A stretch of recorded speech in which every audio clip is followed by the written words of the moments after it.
Are your clients waiting for prices to come down? And is there a danger, a cost for them to be waiting? This is Ron Wysockarski for Real Estate in a Nutshell, and I've got some insight on why the cost of waiting might be detrimental to their overall goals. The news is, if you're hoping prices are coming down, it's still not happening.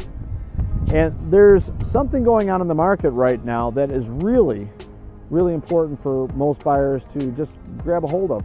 It's not likely that prices will come down for the foreseeable future because we're still in a low inventory with a high demand market, so it's still a seller's market.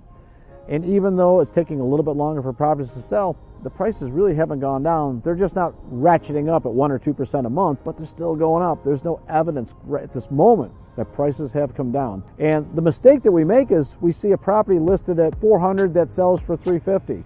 And we think prices have come down, when really what's happened is that was just an overpriced property. It should have been listed at $350 in the first place. So you got market price, it was just an inflated listing price. So there's this illusion of prices are coming down. It's just not the case. Now, if you were going to wait until the prices came down or the market crashed, you could absolutely do that. But here's the danger.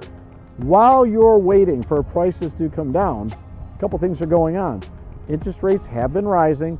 So the cost of the money, if you're financing, is going to increase. Even if the price comes down ever so slightly, the change in interest rate is not proportionate to price drop. And you're going to find that even if it comes down 5%, interest rate going up 1%, it's going to actually cost more for the house than if you bought it right now. And if rates do go to 6 or 7% in the next year, some people might get priced out of the market. So the cost of waiting is drastic for most consumers. And just think about this. If the interest rate's going up and the price still goes up, the cost of waiting could cost you on both sides. It'll be a higher price and a higher rate.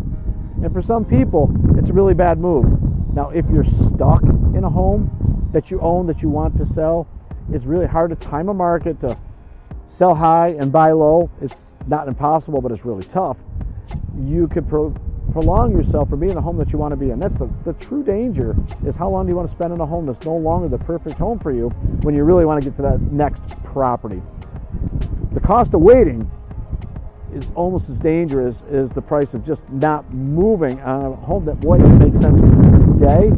And I hope this makes a little bit more sense and shines a light on you of what's going on in today's market. You know, with information like this, it's pretty clear to see that some people are going to be harmed waiting for prices to come down when it may or may not happen. And the cost of waiting is really preventing your customers from getting to the home that they want that best suits their needs today. And that's going to be the story ongoing. Definitely click and subscribe. Keep following us along. And if you got any questions or comments, we'd love to hear them. This is Ron Wysockarski for Real Estate in a Nutshell.